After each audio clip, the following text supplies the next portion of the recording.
holidays to all. Hope you guys get a good chance to have a good one over there. We got a little bit of little seasonal look over here. John Boyle, you want to get us started? Yeah, Pete, just how'd it go? Obviously, it was a short week. Just how do you feel about the work you guys were able to get done in that time? Well, it's a big day yesterday. To double up and kind of triple up. It's a Monday, Wednesday, and a Thursday in one day.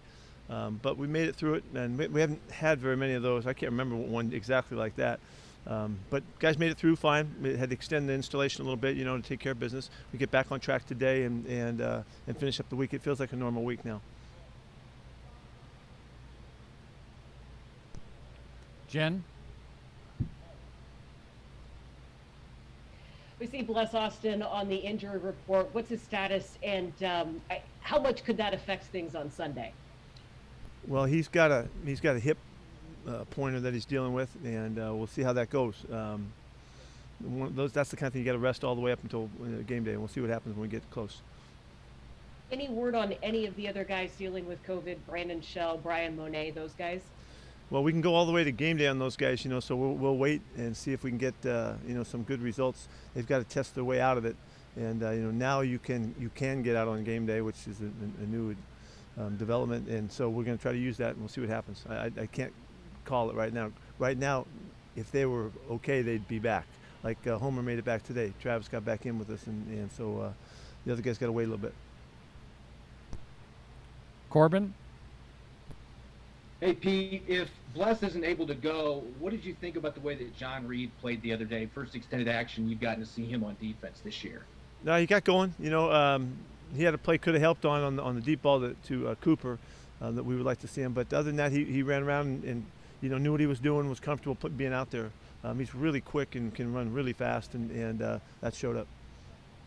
You guys got Jamarco Jones back this week too. How's he looking? Is this looking like probably going to be back next week, or does he have a chance to play this weekend? He looked good. He looked good, and he's in that he waited long enough to return to go back to action. He went right back in there. Didn't get extended action, but he looks fine, and it looks like he's getting real close. And if we needed him, he looked like he could probably play. That would be rushing it. We'd like to wait another week, but we'll see what happens here. Thanks. Bob?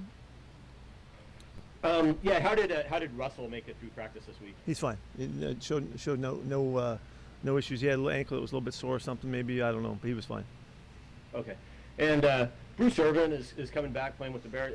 Did you guys talk to him much? I know he had the ACL and all that, but we talked to him throughout the last year and the offseason going into it and all, and we were rooting for him.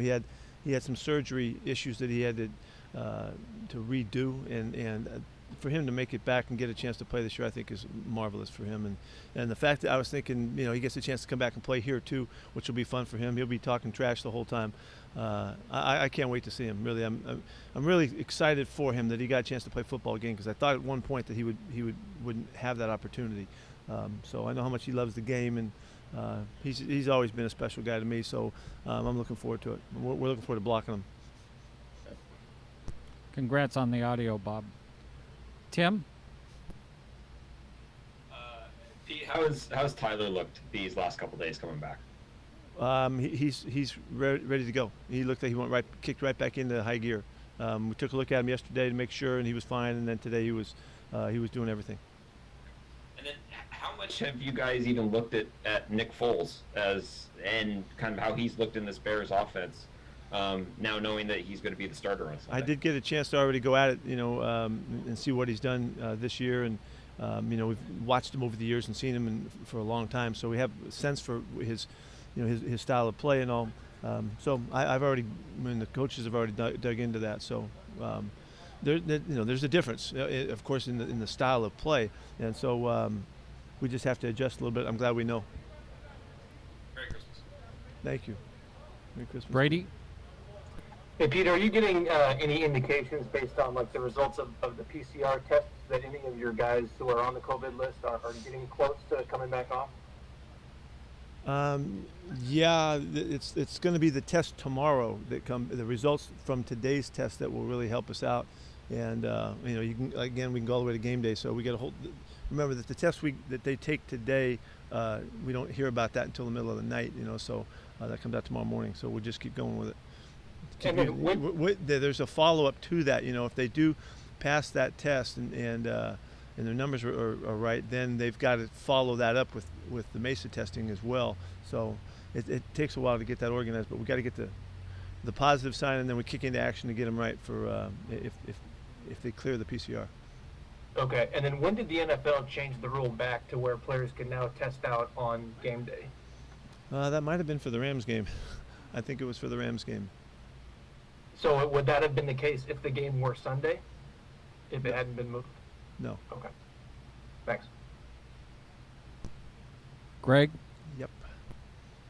Hello, sir. J.C. Treader, the president of the Players Union, said that the league was going to cancel your Seahawks-Rams game and neither side was going to get paid. And then the union stepped in and said, no, we're not doing that. And that's how the postponement came. Were you privy to all? Was that news to you? Did you know that was a possibility? I didn't know it was specifically that way. I didn't know that. I mean, he's in those meetings and those conversations and all. Obviously, we're not. I was never made aware of that. And like I think I said to you guys maybe yesterday or the day before that we got no indications that there were going to be games canceled. Right. That's all that the league has ever said. I've never heard that. Tyler, so many of these positive cases are asymptomatic. Of course, Tyler Lockett wasn't. How sick was he? You got to talk to Tyler about that. I mean, I wasn't there. I don't know. But he had some symptoms though, early on. Okay. And then on the Jimmy Graham, of course, the Jimmy Graham trade's coming up this week. He's playing back here. Of course, to get a guy like that, you got to give up a lot. What was the impact of trading Max Unger to your offensive line? That's a good one, man.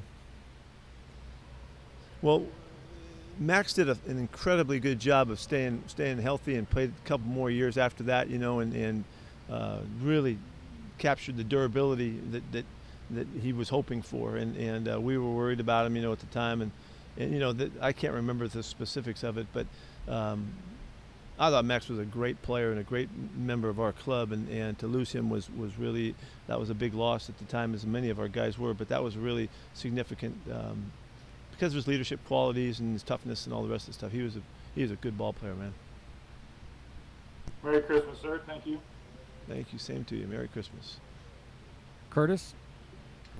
Yeah, Pete, Jake Curran's been able to play for a couple weeks for you now, a couple different spots. What have you kind of made of how he's held up and handling the roles that you've thrown at him and everything since he's been in the lineup? Really, Curtis, he's just taking it right in stride. He hasn't even flinched. I've said to you guys that he's really smart and he's got a real good sense about the position and how to adapt. Obviously, because to do what he's doing, it's a marvelous job, and so he's having fun playing football. He's not all tied up in knots over it. He's very comfortable and he's very confident, and he gives you a real good sense that it's not too big for him, and so he's doing a good job. Like I keep telling you, he's better at tackle than he is at guard. And how did Alex Collins handle jumping back into things? He was okay. He's okay. He's back to where he was, and he's available to us. Michael Sean? Hey Pete, for the guys who have people coming in for the holidays and stuff, do you guys test them before they get to to the players and coaches they came in to see? No, we don't do that. We offer the assistance, to help them get tested, and I just know firsthand that the guys are well enough versed now that their families are getting tested before they get here. Even they're testing before they come, and also testing once they're here in some cases. So. We've got a big awareness about this, and the guys know what to do, and so we're available, and we have setups to get them organized if they need it. So with that said, you don't have any potential concerns about a holiday spike with so many people coming in? I from have right now? ongoing, never-ending concerns. Yeah, I have ongoing, never-ending, and the hard part of it is, as you guys probably know, that if you test, let's say you test on a Wednesday and you're traveling on a Thursday, what's to say with Friday it doesn't kick in, because it's all about the gradation of it. You could be at a certain level and you can still test negative, and then a couple days later you already had it, but it built up enough where it shows, and now you test positive. So it's kind of never over, and there's been instances exactly of that. People testing negative at home, they get here and they test positive. You know, that's already happened, and so we're aware of that, and we're just trying to keep as much awareness as possible, and you know, great sense about how to do this, and so see how it goes. One last thing, did you get John Glenn back at work? John is he's a virtual monster right now still, not back in yet. Thanks. Okay. Okay, thanks everyone. Happy holidays. Merry Christmas. Happy holidays. Have a good one. See ya. You guys. Merry Christmas.